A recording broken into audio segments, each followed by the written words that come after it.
That night, something felt different even before the cameras turned on. The studio lights seemed brighter than usual, almost harsh. The audience was quieter than expected, their usual chatter replaced by a low, uneasy murmur. There was a strange tension in the air that no one could quite explain, the kind that builds before something unexpected happens, the kind that makes people sit a little straighter, look a little closer, and wait a little longer. Jasmine Crockett walked into that room fully prepared, not for drama, not for attention, but for truth. She had spent days reviewing reports, studying real issues, and understanding the struggles of everyday people. Families trying to survive, workers barely making ends meet, communities being overlooked and forgotten. She wasn't there to impress anyone. She wasn't there for headlines. She was there to make people think. Before stepping onto the stage, she paused briefly backstage, took a slow breath, adjusted her notes.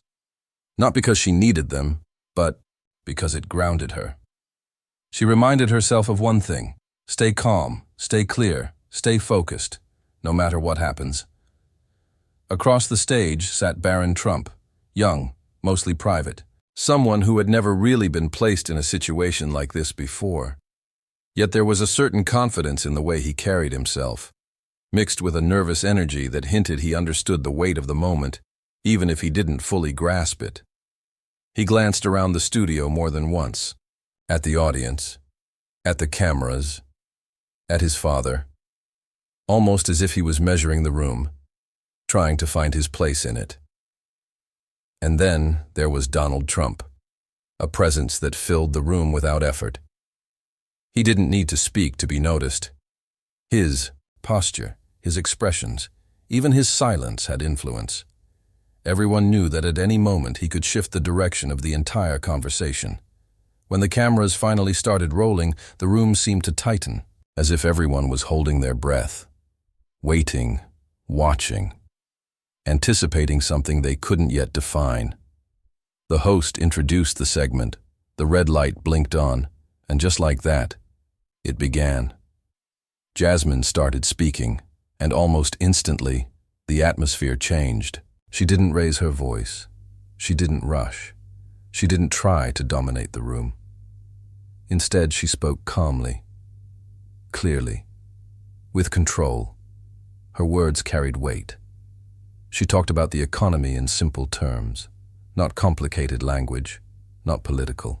Jargon, real life, families struggling to pay for basic needs, rent increasing, groceries becoming unaffordable, parents skipping meals so their children could eat. She paused briefly after each point, letting it sink in. You could see it in the audience, people leaning forward, listening more carefully, thinking. Then she moved into social inequality, explaining how it wasn't just numbers or reports, but real people being affected every single day. Opportunities missed, voices ignored, futures limited before they even began. Her words painted a picture, a real one. Some people nodded quietly, others shifted uncomfortably. A few avoided eye contact entirely, because truth, when spoken clearly, is hard to ignore. Everything was flowing, perfectly. Her points were structured, her delivery steady. The room was fully engaged. Even Barron for a moment seemed to be listening. Until suddenly, everything changed. Barron interrupted her. Not softly, not respectfully, but sharply, abruptly, the kind of interruption that doesn't just break a sentence. It breaks the entire moment. It caught everyone off guard. Even the host hesitated, and then he said something that stunned the entire room. It wasn't a counterpoint. It wasn't an argument.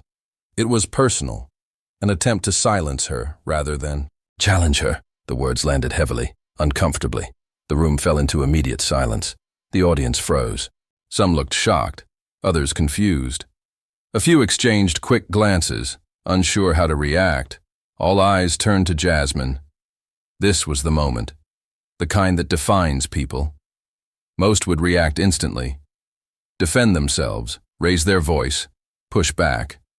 But she didn't. She didn't speak right away. She paused, and that pause changed everything. It stretched just long enough to shift the energy in the room, because instead of reacting, she absorbed the moment. And in doing so, she took control without saying a word.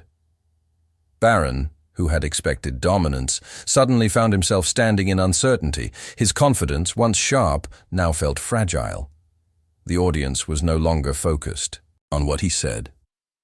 They were waiting for what she would do next. And then she spoke.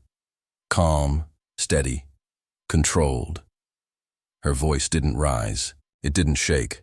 It cut through the tension with clarity. She addressed the interruption directly, not with anger, not with emotion, but with authority. And then she shifted the direction completely. She said something no one expected. Something that didn't just respond to the moment, but transformed it. She claimed to have evidence. Something serious. Something tied to DNA. Something that questioned everything people assumed. For a second, no one moved. The kind of silence where even breathing feels loud. Then the reaction started. Whispers spreading through the audience. Confusion. Disbelief. Shock. Barron's expression changed instantly. The confidence he had moments ago disappeared, replaced by uncertainty. Then, discomfort. Then something deeper. Fear. Donald Trump reacted immediately. Loud, forceful, dismissing everything, calling it false, trying to regain control of the narrative. His voice filled the room, but something had already shifted, because Jasmine didn't match his energy. She stayed calm, composed, unmoved. She didn't argue emotionally. She didn't escalate. She simply reinforced her point, and then she challenged it. If it's not true, prove it. The simplicity of that statement carried more weight than anything else said that night, because now the room wasn't focused on the debate anymore. It was focused on the truth and what would come next. Barron sat there, visibly shaken. His eyes moved quickly. His posture changed. His confidence was gone. For the first time, he looked unsure of himself. And then he spoke again. But this time his tone was completely different. No sharpness, no interruption, no control, just vulnerability. He looked toward his father and said quietly, "Then test my DNA." And in that moment, everything shifted. The interruption that was meant to silence Jasmine had completely backfired. The focus had turned. The power in the room had changed. The audience felt it instantly. The tension became heavier. The silence deeper. Even the cameras seemed to linger longer on every reaction. What started as an attempt to dominate had turned into a moment of exposure. A moment no one could ignore. And yet, Jasmine didn't lose her direction. She didn't chase the drama. She didn't get lost in the moment. Instead, she brought it back. Back to what mattered. Back to real issues. She spoke again about families, about inequality, about accountability, reminding everyone that truth isn't just about one moment. It's about everything that affects people every single day. Her voice remained steady, focused, clear as if nothing could shake it. That control, that discipline, that clarity. It defined the entire moment. The room felt heavy, not because of chaos, but because of impact.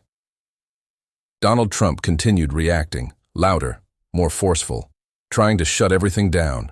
At one point, even demanding the broadcast be cut, the production. Team hesitated. The host looked uncertain, but it was too late. The shift had already happened. The audience had already seen everything, and more importantly, they had felt it. This was no longer just a debate. It had become something else entirely, something real, something unforgettable. As the broadcast came to an abrupt end and the lights began to dim, the tension didn't disappear. It stayed, lingering in the room. People exchanged quiet looks. No one rushing to speak, because everyone understood. They had just witnessed something different, something beyond performance. Barron sat still. Not the same as when the night began, his earlier confidence replaced by silence, by uncertainty, by the weight of what had just happened. Jasmine, on the other hand, remained composed until the very end. No celebration, no reaction, just quiet control, as if she had expected the moment all along, and as everything faded out. One thing became clear. That night wasn't just about words, it was about control, about composure, about the difference between reacting and responding. Because in a room full of noise, pressure, and confrontation, the person who stays calm is the one who holds the power.